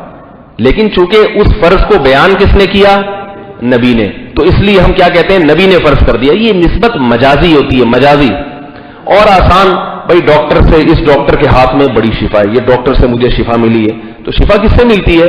اللہ سے. ڈاکٹر کی طرف مجازن نسبت ہوتی ہے. تو یہ مجازی نسبتیں ہیں, حقیقت میں اللہ کے سوا کسی کے پاس کوئی اختیار نہیں ہے. یہی وجہ ہے کہ نبی صلی اللہ علیہ وسلم جب بھی وہ آپ سے معجزے کا مطالبہ کرتے تھے, نبی ہر دفعہ معجزہ نہیں پیش کرتے تھے. قرآن میں کئی دفعہ ہے, کئی مقام پر اس قسم کی آیتیں ہیں کہ نبی سے کہا گیا کہ یہ کام کر دیں, تو نبی نے جواب میں کہا سبحان ربی هل كنت الا بشر رسولا, میرا رب ہے جو عیب سے پاک ہے, وہ سارے کام کر سکتا ہے, میں تو ایک بشر ہوں, انسان ہوں, اللہ کا بھیجا ہوا پیغمبر ہوں, میں نہیں کر سکتا یہ سارے کام. سارے کیا, ایک بھی کام نہیں کر سکتا. میں نے خدائی کا دعویٰ کیا ہوتا تو میں یہ کرتب دکھاتا نا, میں نے خدائی کا دعویٰ کیا ہوتا. جب میرا دعویٰ ہی خدائی کا نہیں ہے, میں تو ایک عبد ہوں, اللہ کا غلام ہوں, میں تمہاری طرح کا انسان ہوں. انما انا بشر مثلکم, بار بار قرآن میں یہ کہلوایا کہ تمہارے جیسا انسان ہوں, جیسے تم نہیں کر سکتے میں بھی نہیں کر سکتا. لیکن جس کی طبیعت میں شرک ہوتا ہے نا, وہ معجزوں کو تو دیکھتا ہے مگر یہ نہیں دیکھتا کہ کون کون سے کام ہے جو وہ نہیں کر سکے. اب دیکھو عیسائیوں نے حضرت عیسیٰ کے بے شمار معجزے دیکھے کہ مردوں کو زندہ کر رہے ہیں اور جناب کوڑ کے مریض کو شفا مل رہی ہے. عیسائیوں نے ان کو معبود بنا لیا. اللہ نے یہ بتانے کے لیے کہ وہ تمہاری طرح کے عاجز تھے, یہ بتانے کے لیے قرآن نے کہا کانا یاکلان الطعام، حضرت عیسیٰ اور مریم بیٹھ کے کھانا کھایا کرتے تھے پیٹ بھرنے کے لیے.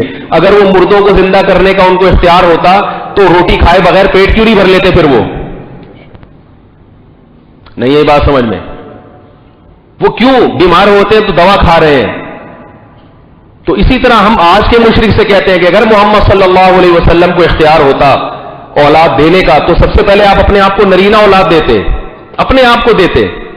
لیکن آپ کی تو نرینہ اولاد ہوئی اور بچپن میں ہی انتقال کر گئی. بہت سارے معاملات ہیں، بہت سارے معاملات. یہاں ایک اور بات بتا رہا ہوں عاملوں کے بارے میں، کیونکہ اس سے ملتی جلتی ہے. لوگ کہتے ہیں فلاں عامل کے پاس گیا اب میرا کام ہو گیا، اس کا مطلب اس کو اللہ نے اختیار دیا. سوال پیدا ہوتا ہے اگر کام کا اختیار ہوتا ہے اس کے اپنے سارے کام کیوں نہیں ہو جاتے؟ پھر اس کے سارے کام کیوں اٹکے ہوئے ہیں؟ مشرک ذہن والا، بدعتی ذہن والا، اس کی توجہ انسان کی قوتوں کی طرف جاتی ہے. اس کی جو باتیں جو اس سے نہیں ہو رہی ان کو وہ ایسے نظر انداز کرتا ہے. یہ روحانی والے جو تمہیں وظیفے بتا رہے ہیں یا لطیفو 3666 دفعہ پڑھو تمہاری بچی کی شادی ہو جائے گی، سوال پیدا ہوتا ہے اس کی اپنی بچیوں کی کیوں نہیں ہو رہی ہے؟ بھائی اس کی جو مسائل آپ کے ساتھ ہیں وہی ان روحانی والوں کے ساتھ اتنے ہی بلکہ اس سے اور زیادہ مسائل ہوتے ہیں. مسائل تھے تبھی تو انہوں نے یہ روحانیت کے نام پہ دھندے شروع کیے. ان کو پتا تھا اس کے بغیر ہمارا کاروبار نہیں چلے گا. انسان کمزور ہے، عاجز ہے. میرے بھائی یہ عقیدہ بناؤ، کسی کے پاس تمہارے مسائل کا حل نہیں ہے سوائے اللہ کے. انسان کو انسان سمجھو. میں اتنا بیان کرتا ہوں پھر بھی لوگ مجھ سے اپنے مسائل پوچھتے ہیں. یہ نہیں دیکھتے کہ بھائی یہ مولوی بیچارہ کیا کرے گا. یا تو ہونا مشورے کے لیے فون کیا ہو، تو مشورے کے لیے تو ایسے آدمی کو فون کیا جاتا ہے جو اس فیلڈ میں مہارت رکھتا ہو. مشورہ اور چلو مشورے کے لیے فون کر لیا، ٹھیک ہے میں بھی مشورہ دے دیتا ہوں. لیکن بعض لوگ مسائل مجھ سے حل کروانے کے لیے مسئلہ مجھے کہتے ہیں. فون آ رہا ہے لاہور سے کسی کا، میری بیوی بھاگ گئی حضرت. میں نے کہا میں کیا کروں بھائی، پولیس کو بتاؤ تمہاری بیوی بھاگ گئی ہے. یہ لوگوں کے دماغوں میں خناس بھرا ہوا ہے کہ جو بزرگ ہے اس کو کچھ نہ کچھ ہے اس کے پاس. یہی خناس نکالنا ہے، اسی کو توحید کہتے ہیں. یہ جتنے بزرگ ہیں، جتنے اولیاء اللہ ہیں ہماری طرح ہیں، ہمارے جیسے عاجز ہیں، کمزور ہیں. یا ایھا الناس انتم الفقراء الی اللہ، اے تمام کے تمام انسانوں سارے اللہ کے فقیر ہو، اللہ کے محتاج ہو. ایک واقعہ بھی نہیں ملتا کہ کسی صحابی نے نبی سے آ کے کبھی کچھ مانگا ہو، دعا مانگی ہو یا رسول اللہ میری حاجت پوری کر دیں، کبھی بھی نہیں ملتا. ہاں نبی سے آ کے یہ کہتے تھے کہ آپ اللہ سے دعا کریں کہ اللہ میری یہ حاجت پوری کر دے. تو بزرگوں سے دعا کی درخواست کیا کرو، ان سے مسائل حل کرنے کا نام. اور یاد رکھو شرک تو نہیں ہے، لیکن شرک سے ملتا جلتا ایک اور ڈرامے بازی ہو رہی ہے آج کل، وہ ہے استخارے. استخارہ نکالنے والے کو معبود تو نہیں سمجھتے، مگر وہی ہے کہ معبود کہہ دیں تو زیادہ اچھا ہے تاکہ فتویٰ تو لگے نا. کام سارے اس کے ساتھ ایسے ہو رہے جیسے معبود کے ساتھ. شادی کرنی ہے فلانے بزرگ استخارہ نکال کے بتا دیتے ہیں، انہوں نے بتا دیا بھائی کر لو، کر لی. نہیں کہا تو نہیں کرو. کیوں بھائی ان کے کہنے سے کیوں؟ وہ تمہارے باپ ہیں کیا؟ نکاح کا ولی اللہ نے تمہارے باپ کو بنایا ہے. یہ استخارے کے نام پہ جو ڈرامے بازیاں دیوبندیوں میں ہو رہی ہے، بریلوی بہت دور کی بات ہے. استخارے سے کسی کو کچھ بھی پتا نہیں چلتا. یاد رکھو کہ کرنی ہے کہ نہیں کرنی، ایک حرف بھی پتا نہیں چلتا استخارہ کرنے سے کہ یہاں شادی مناسب رہے گی یا نہیں رہے گی. کچھ بھی پتا نہیں چلتا، کچھ نکلتا ہی نہیں ہے تو پتا کہاں سے چلے گا؟ یہ ان کی اپنے تخیلات ہوتے ہیں جو استخارہ کر کے اس کو کالا آ گیا. اپنا دماغی توازن خراب ہو، کیونکہ اس نے وہ استخارہ کیا ہی نہیں جو سنت کے وہ کرتا تو کچھ بھی نہیں نکلتا. کہتے ہیں یہ اللہ سے مشورہ لیا. کیوں اللہ تمہیں کیوں مشورہ دے گا؟ تم کیا لگتے ہو اللہ کے؟ اللہ نے کہا ہے حدیث میں کہا آتا ہے یہ والی دعا پڑھو تو میں تمہیں مشورہ دے دوں گا؟ کہا کہیں بھی نہیں ہے. نبی صلی اللہ علیہ وسلم سے زیادہ کون اچھا استخارہ کر سکتا ہوگا؟ نبی تو صحابہ سے مشورہ لے رہے ہیں. غزوہ احد میں نبی نے صحابہ سے مشورہ لیا کہ مدینہ سے باہر نکل کے لڑی جائے یا مدینہ کے اندر رہ کے. آپ کے لیے کیا مشکل تھا؟ استخارہ نکالتے کہتے ہیں آج یہ استخارے میں آئے باہر جاؤ، باہر نکل کے لڑو. صحابہ سے مشورہ لیا، اختلاف رائے. وہ ابو بکر کہہ رہے ہیں مدینہ کے اندر رہ کے لڑو، حضرت عمر کہہ رہے ہیں مدینہ سے باہر جا کے لڑیں گے، نوجوان صحابہ کہہ رہے ہیں باہر لڑیں گے، بزرگ صحابہ کہہ رہے ہیں اندر. تو لیکن نوجوان طبقہ حاوی آ گیا. آپ نے کہا چلو بھائی ان کا مشورہ قبول کیا، مدینہ سے باہر نکل کے لڑے، نقصان ہو گیا، 70 صحابہ شہید ہو گئے. آپ صلی اللہ علیہ وسلم کو افسوس تھا کہ اور وہ صحابہ جنہوں نے یہ حکم دیا تھا کہ باہر نکل کے لڑیں، اب وہ گھبرا رہے ہیں کہ بھائی ہماری اب تو یہ سارا بلی ہم پہ آئے گی، بھائی یہ سارا ذمہ داری ہم پہ آئے گی.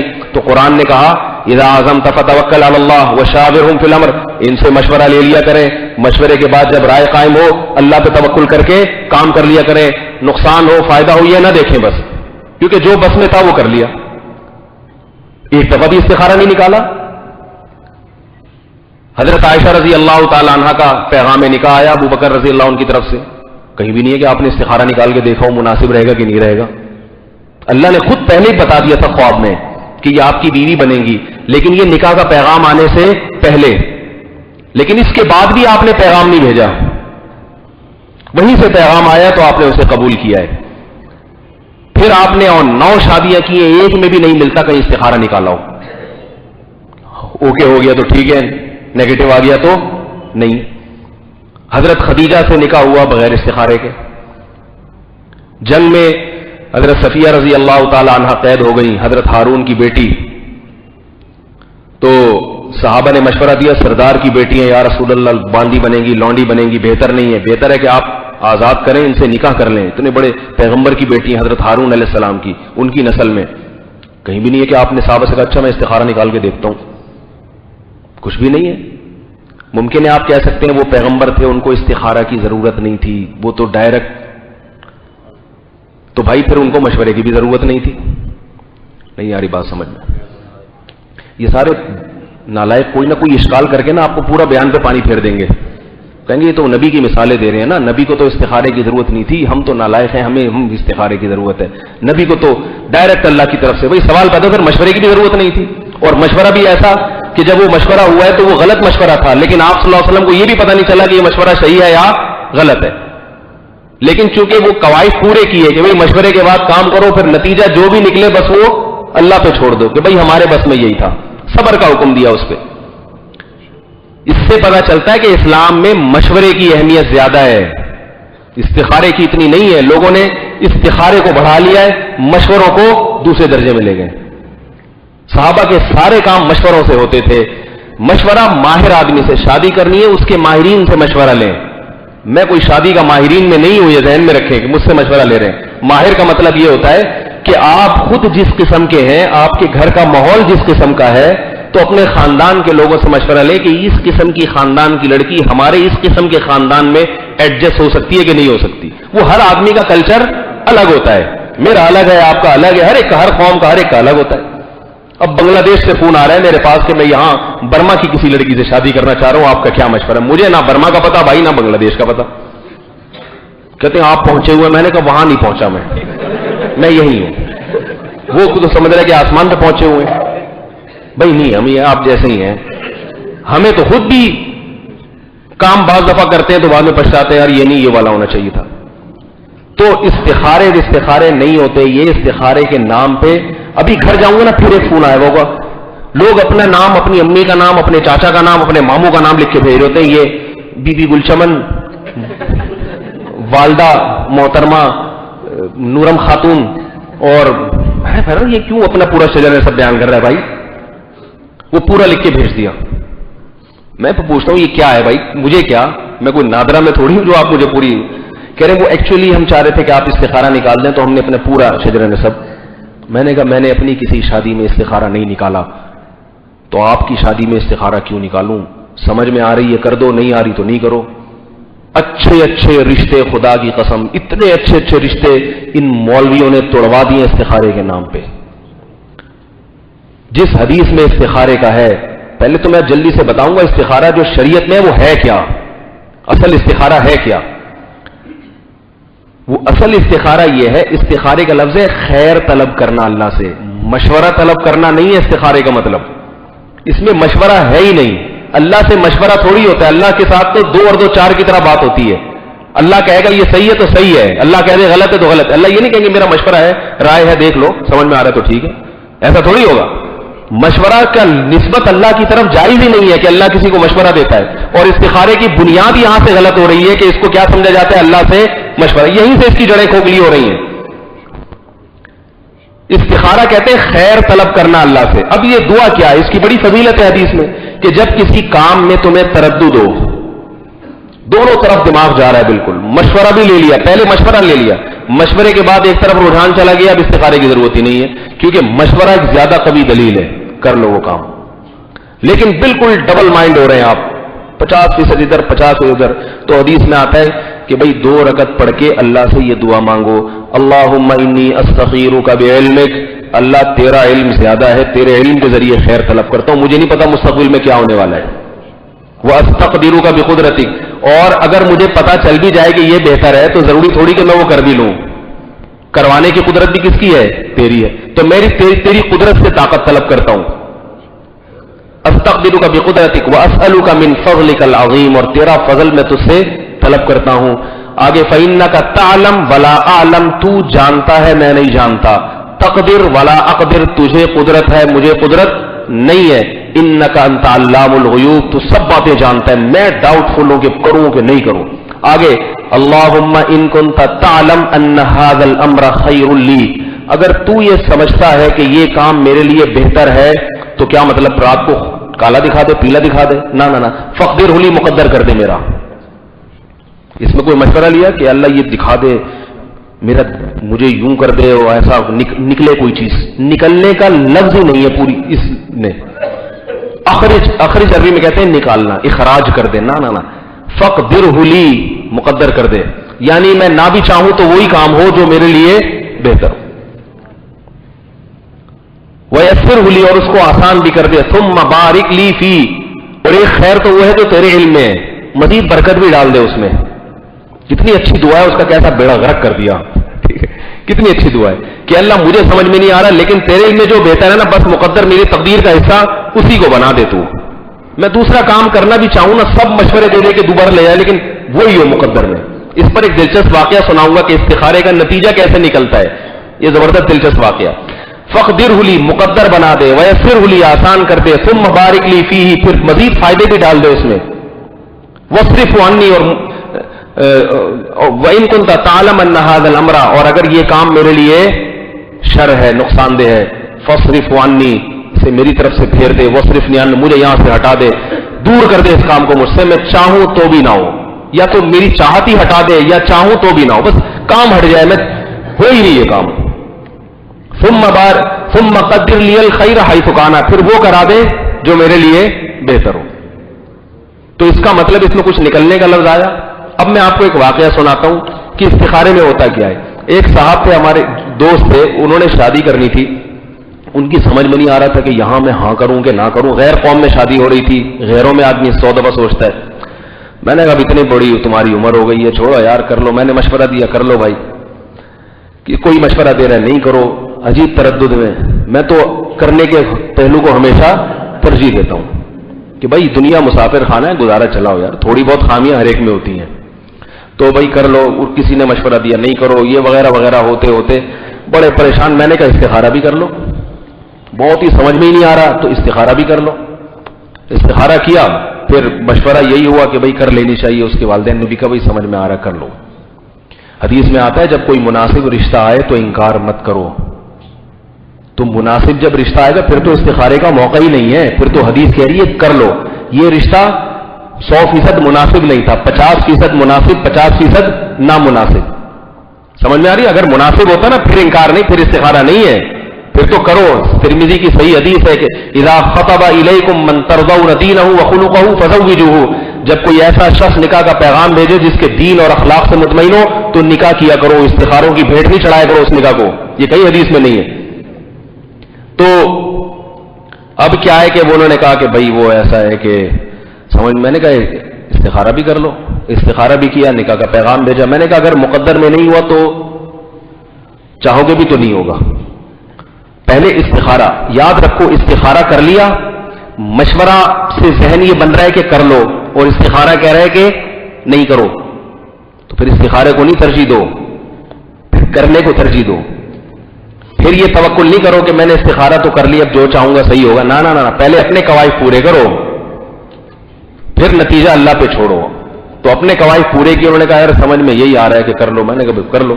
میں نے کہا استخارہ تو کر بھی لیا احتیاطاً، اور دماغ بھی ادھر ہی جا رہا ہے، لوگ بھی مشورہ دے رہے ہیں اور کوئی ایسی غیر ہے. ٹھیک ہے. ہوا یہ تھا کہ اب وہ ولیمے کے کارڈ انہوں نے مجھے بھی دیا کہ کل تشریف لائیے گا ولیمے میں. ولیمے کی ڈیٹ گزر گئی، نہ کوئی فون آیا نہ کوئی کال آئی. میں نے کہا شاید بھول گئے ہوں گے، چلتا ہے.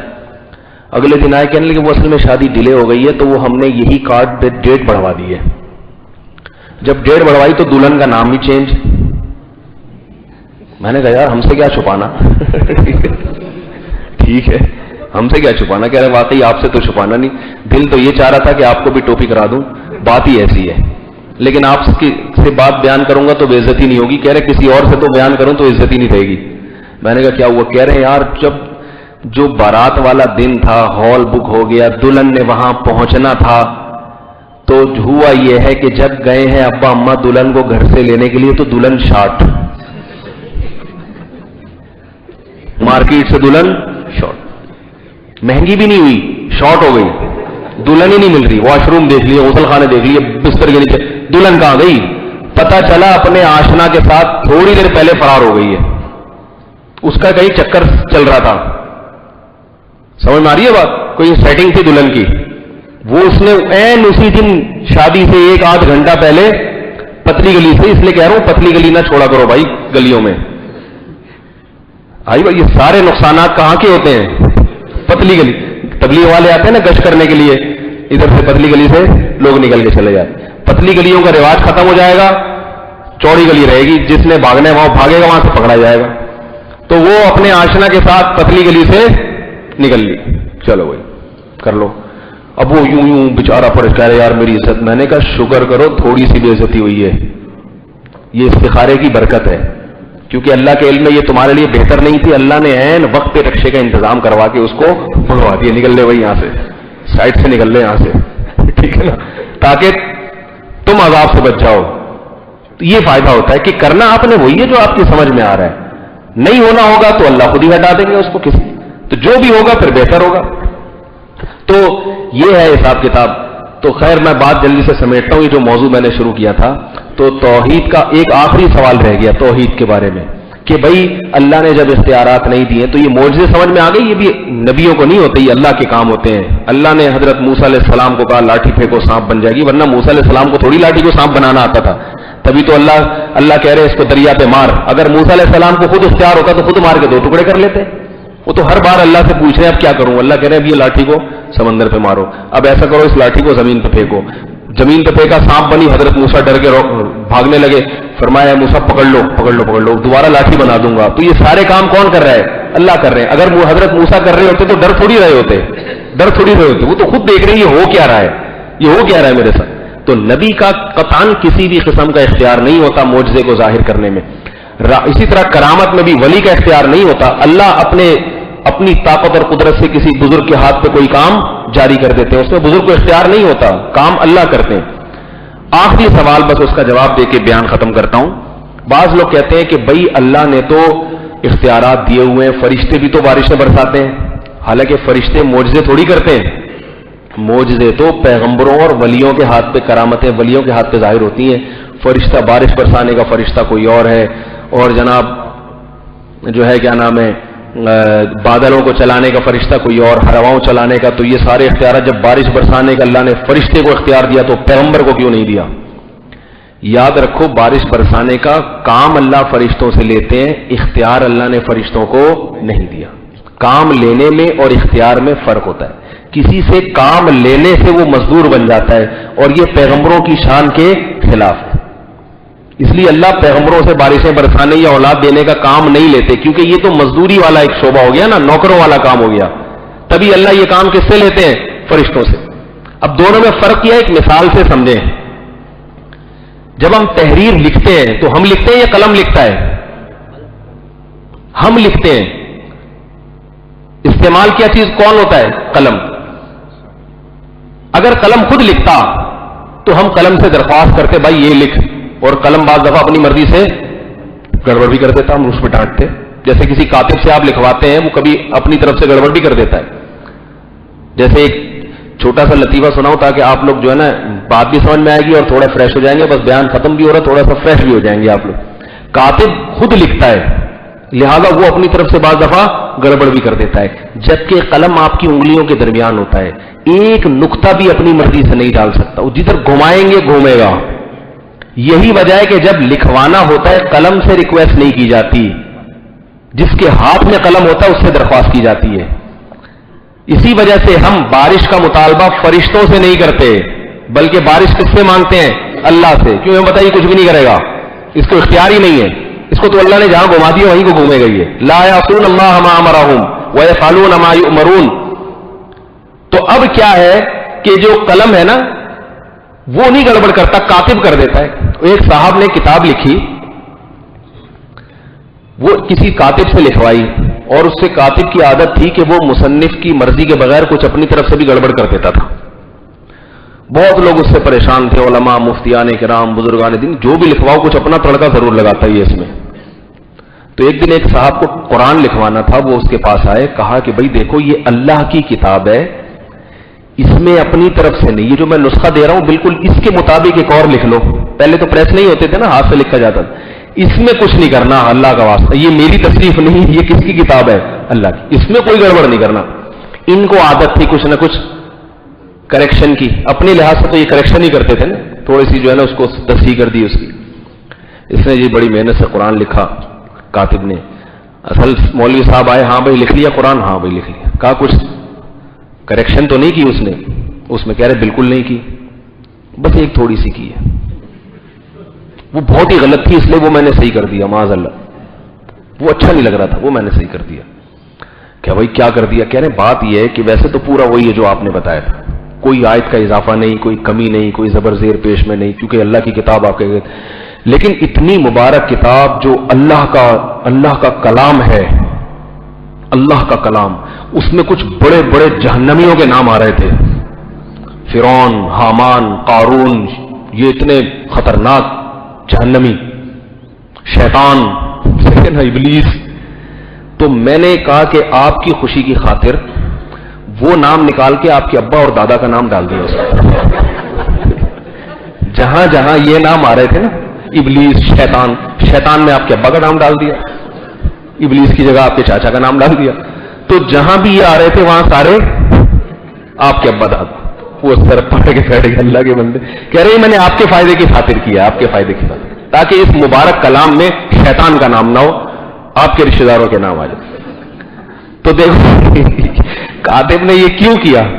اس لیے کیا کہ جو کتابت کرتا ہے نا اس کو کچھ اپنے اختیارات ہوتے ہیں، تبھی اس پہ پابندیاں لگائی جاتی. قلم سے کبھی کوئی خطاب نہیں کرتا کہ بھائی تو، قلم تو کہے گا تو جو لکھوائے گا وہ میں لکھوں گا. تبھی قلم سے مطالبہ نہیں کیا جاتا، کمپیوٹر سے مطالبہ نہیں کیا جاتا، کمپیوٹر کو آپریٹ کرنے والے سے مطالبہ. کمپیوٹر کہے گا کہ بھائی مجھ پہ تو ایف کا بٹن دباؤ گے تو میں ایف لے آؤں گا، جو دباؤ گے وہی آئے گا سامنے، میں اپنی مرضی سے کچھ نہیں کرتا. تو اس لیے فرشتے اپنی مرضی سے نہیں کرتے، فرشتے تو اللہ نے ان کو گرفت، اللہ جو ہے نا اللہ کے ہاتھ میں ہے فرشتے. تو اس لیے نتیجہ کیا نکلا کہ سارے اختیارات اسباب سے ہٹ کے صرف اور صرف کس کے پاس ہے؟ اللہ کے پاس. کوئی کچھ نہیں کر سکتا. انتم الفقراء الی اللہ، سب اللہ کے در کے فقیر ہیں، محتاج ہیں، چاہے بزرگ ہو، چاہے ولی ہو، چاہے فرشتہ ہو، چاہے دادا دربار ہو، چاہے بابا ہو، چاہے پہنچا ہوا ہو، کچھ بھی ہو، سارے ایک جیسے عاجز ہونے میں. اس لیے جب بھی اپنے مسائل پیش کرو کس کے سامنے؟ اللہ کے سامنے. کوئی ہے ہی نہیں کچھ. اور جو بزرگ ہوتے ہیں وہ اس لیے نہیں ہوتے، وہ اس لیے کہ وہ اس عقیدے میں اور آپ سے بھی زیادہ پختہ ہوتے ہیں، اسی پر بزرگ بنتے ہیں. اور آج کل جو بدعتی بزرگوں میں کیا ہے کہ وہ اس عقیدے میں نہ خود پختہ ہے نہ آپ کو پختہ کرا رہے ہیں، تو ان کو لوگ بزرگ سمجھ رہے ہیں. تو یہ عجیب حساب کتاب ہے. تو یہ آیت پھر رہ گئی، حضرت عیسیٰ علیہ السلام اللہ سے کہیں گے کہ اللہ میں نے نہیں کہا تھا. تو وہ عیسائیوں والی بات مجھے یاد دلائیں، اگلے بیان یہاں سے شروع کرنا ہے کہ عیسائی جو شرک کرتے ہیں، عیسائی حالانکہ بت پرست نہیں ہے مگر پھر بھی مشرک ہیں، تو وہ کون سا والا شرک تھا؟ وہ یہی والا شرک تھا، یہی والا. تو یہ والا شرک آج عیسائی بھی کر رہے ہیں، یہودی بھی کر رہے ہیں. یہ ضروری نہیں کہ آپ بتوں کے سامنے جھکے تو کافر ہوں گے. آپ محمد صلی اللہ علیہ وسلم کو کہیں یا رسول اللہ مدد تو بھی وہی حکم ہے. آپ غوث اعظم کو کہیں یا غوث اعظم مدد تو بھی وہی حکم ہے. البتہ خود سے فتویٰ نہ لگائیں کسی پر. کسی کو دیکھ لے یا رسول اللہ مدد، فوراً آپ نے پورا بیان کیا یہ کافر ہے. کیونکہ بعض لوگ تعویل کرتے ہیں اپنی بات کی. وہ کہتے ہیں یا رسول اللہ مدد جو کہہ رہے ہیں تو مطلب یہ نہیں کہ ہماری بات بلکہ اللہ ہمارا یہ پیغام وہاں تک پہنچائے گا، نبی تک، پھر نبی اللہ سے درخواست کریں گے، پھر اللہ یوں کام کر دے گا. گھما رہے ہیں باتوں کو. تو اس لیے کافر ہونے کے معاملے میں چونکہ احتیاط کے پہلو کو ترجیح دی جاتی ہے. بھائی ہو سکتا ہے اس کا کچھ اور مطلب ہو، تو مطلب کی وجہ سے جو ہے نا صریح لفظوں میں کافر نہیں کہا جائے گا جب تک کوئی واضح لفظوں میں اسلام کا منکر نہ ہو. تو لیکن عقیدہ بہرحال یہ کیا ہے؟ کفری ہے. سمجھ رہے ہو بات کو؟ اللہ تعالیٰ سمجھنے کی عمل کی توفیق عطا فرمائے. سوالات اکٹھے ہو گئے. سر ڈھانپنے کا نماز میں حکم. سر پہ ٹوپی پہننا سنت ہے. مسلم ہمارے امام صاحب نماز کے وقت سب کو تلقین کرتے ہیں, کچھ کہتے ہیں ضروری نہیں. ضروری نہیں ہے مگر سنت تو ہے نا. تو کیا جا کیا رہا ہے؟ بعض سنتیں ایسی ہیں جن میں آپ کا کوئی خرچہ نہیں ہو رہا, تو ایک ٹوپی رکھ لو سر پہ, کیا جا رہا ہے بھائی؟ بعض لوگ بھی جان بوجھ کر ڈھیٹ بنے رہتے ہیں, ٹوپی نہیں پہنیں گے, تو کیا جا رہا ہے بھائی؟ تھوڑی سی اتنا سارا دن لوگوں کو ٹوپیاں کراتے ہو تو ایک ٹوپی خود بھی پہن لو. کیا خیال ہے بھائی؟ انگوٹھی پہننا جس میں پتھر لگا ہوتا ہے, لوگ کہتے ہیں اس کے اثرات ہوتے ہیں. کچھ بھی نہیں ہوتا, پتھر سے کچھ نہیں ہوتا میرے بھائی. پتھر کا تو مطلب یہ ہوتا ہے جو نہ ہلے گا نہ کچھ بھی نہیں, وہ جگہ پر کھڑا رہے گا. اللہ نے پتھر دل سے تشبیہ دی ہے ان لوگوں کو جو کچھ بھی نہیں کرتے, پتھروں سے تشبیہ دی ہے. تو وہ نیلے لگا لو پیلے لگا لو, کچھ بھی نہیں ہوگا اس سے. اچھا بھائی, کہتے ہیں کہ اس کے اثرات ہوتے ہیں اچھے, اور بڑے بڑے صحابہ اور اللہ والے بھی پہنتے, تو کوئی بھی صحابی نہیں پہنتا تھا. حضرت آپ کے بیانات میں فائدہ اصلاح کی دنیا آپ اللہ تعالیٰ آمین آمین اللہ تعالیٰ قبول فرمائے. ٹائم کم ہے تو ذرا ساشے چل رہے ہیں. کمرشل بینک میں جاب کرنا حرام ہے, الیکٹریشین کی جاب جائز نہیں ہے. اس میں اختلاف ہے. الیکٹریشین کی جاب یعنی کوئی آدمی کسی کمرشل بینک میں براہ راست سود میں ملوث نہ ہو, یعنی سود کے لکھت پڑھت میں. جیسے چوکیدار ہے, چوکیدار کا کام تو ساری رقموں کی حفاظت ہے, الیکٹریشین کا کام تو بجلی لگانا ہے وہاں پہ. تو یہ کام بینک میں جائز ہے, یعنی اس میں ہمارے ہی علماء کی دو رائے ہیں. دارالعلوم کورنگی کے علماء اس کو جائز کہتے ہیں, کیونکہ وہ کہتے ہیں کام جائز ہے.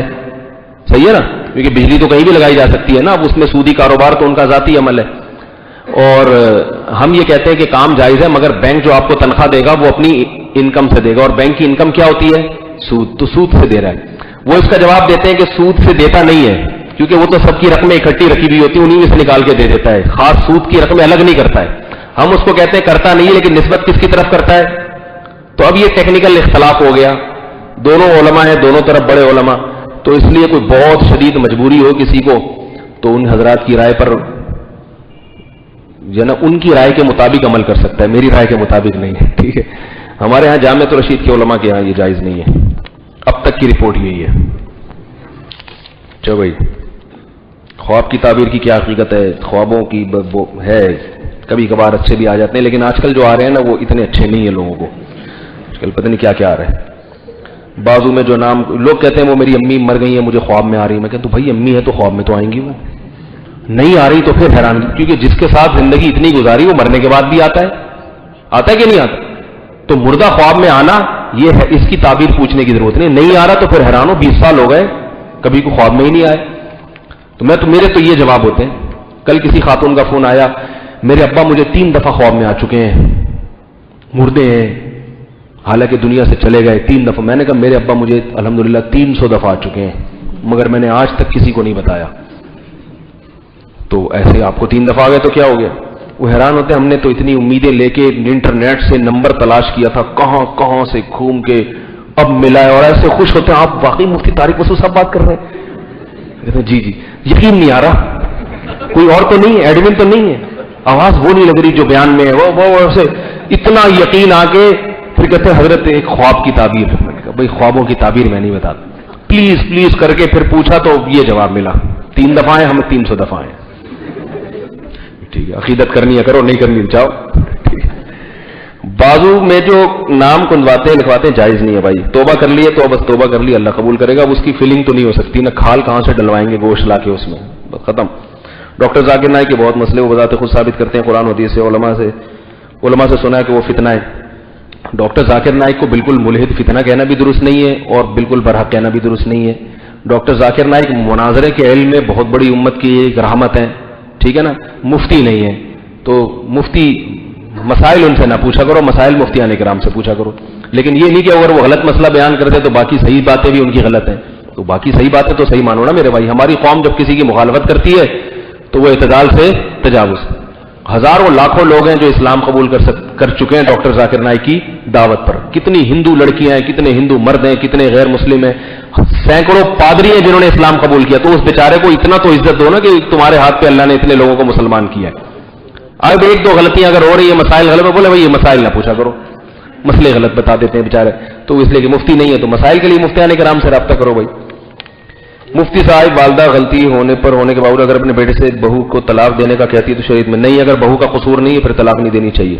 غیر مسلم کو اس کے تہوار پر کن الفاظ سے وش کرنا چاہیے؟ غیر مسلم کو وش نہیں کر سکتے اس کے تہوار پر، جو مذہبی تہوار ہوتے ہیں، سمجھ آئیے بات؟ نہ بد کلامی کریں نہ اس کو وش کریں۔ کوئی کہیں پھنس جائیں تو تھوڑا بہت السلام علیکم اور بھائی خیریت، سنا ہے آج آپ لوگ کا کرسمس ہے، اچھا کہے گا ہاں میں نے بھی سنا ہے، اچھا ہم نے بھی سنا ہے، بس ایسے گول مول بات کر، کیونکہ انسان مولوی لوگ تو بیچارے بیٹھے ہوتے ہیں نا مسجد میں، ان کو ان مسائل کا نہیں پتا ہوتا جو جس سے عوام گزر رہی ہوتی ہے۔ ہمارے ایک رشتے دار ہیں، وہ کیپٹن ہے مرچنٹ نیوی میں، وہ کہہ رہے ہیں کرسمس کے دن میں شپ میں تھا۔ اب شپ میں کہاں جاؤں گا میں؟ کیک کٹ رہا ہے، میں وہیں بیٹھا ہوں، میں کہاں جاؤں؟ بہت برا محسوس ہوتا ہے۔ تو وہ پھر ہم نے کچھ ان کو تھوڑا سا ایک الگ، پھر ہمارے پاس پیکیج ہے اس قسم کی پریشان لوگوں کے لیے، ایک الگ سے بھی ایک پیکیج ہے۔ کسی مجبوری کی وجہ سے جمعے کی نماز قضا ہو جائے تو بعد میں ظہر پڑے گا۔ پھر وہ کاروبار کے لیے اگر بینک سے انسٹالمنٹ پر گاڑی خریدی جائے اور ہر مہینے اس کو باقاعدہ کی جائے تو وہ سود کے زمرے میں؟ جی ہاں، بینک سے انسٹالمنٹ پر گاڑی سود میں آتی ہے، مگر اس سے کاروبار حرام نہیں ہو جاتا، گاڑی لینے کا گناہ ہوگا۔ اللہ تعالیٰ سمجھنے کی عمل کی توفیق عطا فرمائے۔ اور کون سا مسئلہ ہے بھائی؟ ہو گئی۔ کچھ لوگ کہتے ہیں کہ سمندر کے درمیان کا پانی گھر میں چھڑکنے سے برکت اور اثرات نہیں، سمندر کے درمیان میں کوئی جائے گا کون پانی لینے کے لیے؟